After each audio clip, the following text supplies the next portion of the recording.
This video is for Midnight Burn audiences only. Viewer discretion is advised. Welcome to the Midnight Burn. Saturday night, September 15th, 2001. Two convicted killers sawing through steel-barred air ducts in a Mississippi jail. One had bodies buried in his own backyard. The other murdered his uncle. In 24 hours, one faced a death penalty trial. Tonight, one of Mississippi's most shocking jailbreaks. Brutal murder, family betrayal, and a Hollywood-style escape with questions that remain unanswered 23 years later. The bodies in the backyard. May 14th, 1995, Perry County, Mississippi. 21-year-old Robbie Bond and 27-year-old William Hatcher were a young couple alone in a deserted area when they encountered Kenneth Moody and his 14-year-old cousin, David. But this wasn't a random meeting. Kenneth had a plan, and it was horrific. Kenneth's intention was to rape Robbie Bond. He beat and stabbed William Hatcher until the young man couldn't resist, then threw Robbie into the truck's floorboard while tossing William's body into the back. They transported both victims to Kenneth's trailer, where they dug a deep pit and buried William, who appeared lifeless. Then Kenneth carried out his original plan. He raped Robbie Bond. The state claimed David also raped her, but David testified he was coerced and only simulated the act under threat of death. DNA evidence later excluded David from any bodily fluids found on Robbie, supporting his claim. But Kenneth wasn't finished with his brutality. The cousins attempted to drown Robbie by forcing a running water hose down her throat. When that ghastly method failed, Kenneth violently struck her in the head with an object before throwing her into the same pit with William's body. But Kenneth wasn't done killing. Around the same time, he stabbed 31-year-old Michael Lee to death in Mobile, Alabama. 3 young men, 3 families destroyed. One killer who thought he was untouchable. The family twist. When authorities discovered the bodies behind Kenneth's property, the investigation moved swiftly. But here's where this case takes a disturbing turn. Kenneth's 14-year-old cousin, David Younger Moody, was also arrested for capital murder.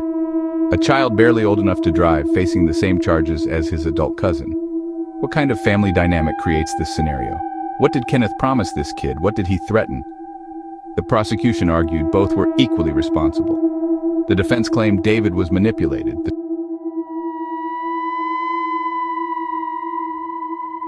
April 2000. Kenneth was convicted of capital murder, life without parole. His cousin David received the same punishment despite being only 14 during the murders. In most states, impossible. But this was Mississippi. Kenneth should have been satisfied. He'd avoided the death penalty, but Michael Lee's murder trial in Alabama was still pending, scheduled for Monday, September 17th, 2001. Alabama prosecutors were seeking death. Kenneth was staring down the needle. Saturday night, September 15th, 2001. Less than 48 hours before his potential death sentence, Kenneth made a decision that would shock law enforcement across the South. His cellmate was Scotty Thomas, 33, awaiting trial for murdering his own uncle. 2 desperate killers with nothing left to lose. Somehow, authorities still don't know how, a hacksaw blade found its way into their cell. Smuggled by a visitor? Corrupt jail staff? The mystery remains unsolved. Kenneth and Scotty spent weeks cutting through steel-reinforced air conditioning ducts, working in silence, concealing their progress. The Perry County Jail was supposed to be escape-proof: steel bars, welded mesh, multiple security layers. The Great Escape. Late Saturday night, their plan went into motion. Kenneth and Scotty squeezed through compromised ductwork, crawling through the ventilation system like a movie. They emerged on the roof 3 stories up and jumped without serious injury. Here's where the mystery deepens. Sheriff Carlos Herring confirmed no vehicles were missing from jail property. So how did 2 escaped murderers vanish into the Mississippi night? Someone was waiting. Someone with a car who knew exactly when and where they'd emerge. These weren't petty criminals. These were convicted killers with intelligence and connections to potentially flee internationally. The manhunt and recapture Sunday morning brought chaos. Law enforcement across Mississippi, Alabama, and Louisiana launched a massive search. Federal authorities joined. Both escapees were extremely dangerous. The timing couldn't have been worse. September 2001, just days after 9/11. Security was at maximum nationwide, yet 2 killers had walked out of a Mississippi jail. Within days, both were recaptured. Kenneth near Runnelstown, Mississippi. Scotty Thomas was also caught. Kenneth was transferred to maximum security Parchment. No more escapes. But questions remained. How did they get that hacksaw blade? Who helped them escape? Were jail employees involved? Why haven't authorities revealed the full truth? Kenneth's Alabama trial was delayed and deprioritized. But the most shocking aftermath involves cousin David. In 2024, nearly 25 years later, David appeared in court seeking parole eligibility under new juvenile justice reforms. Here's where family loyalty becomes betrayal. Kenneth signed an affidavit claiming David wasn't involved in the murders. Then he recanted, saying it was false. Then he changed his story again. Was Kenneth trying to save his cousin, or manipulating the system? Was David guilty, or a 14-year-old victim of manipulation? The questions that haunt.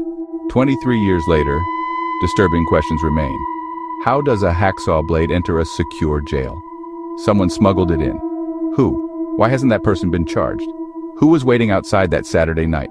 Someone helped these killers escape. That person is still free, unnamed, unpunished.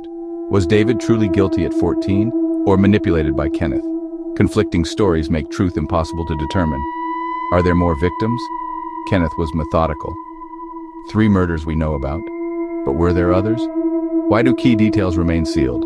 What is law enforcement still hiding? Where evil rests? Kenneth Moody remains in Mississippi custody, serving life without parole. At 49, he's spent more years in prison than free. He will die behind bars. David continues fighting for parole eligibility. Scotty Thomas faded from view, his fate largely unknown. The families of Robbie Bond, William Hatcher, and Michael Lee live with permanent loss, knowing their loved ones' killers once walked free after conviction.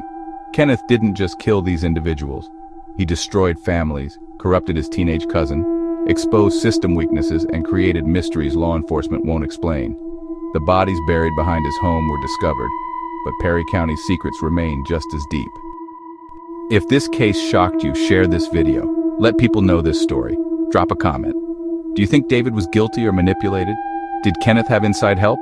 These victims deserve to be remembered. These questions need answers. Until next time, catch the dice. They rolling.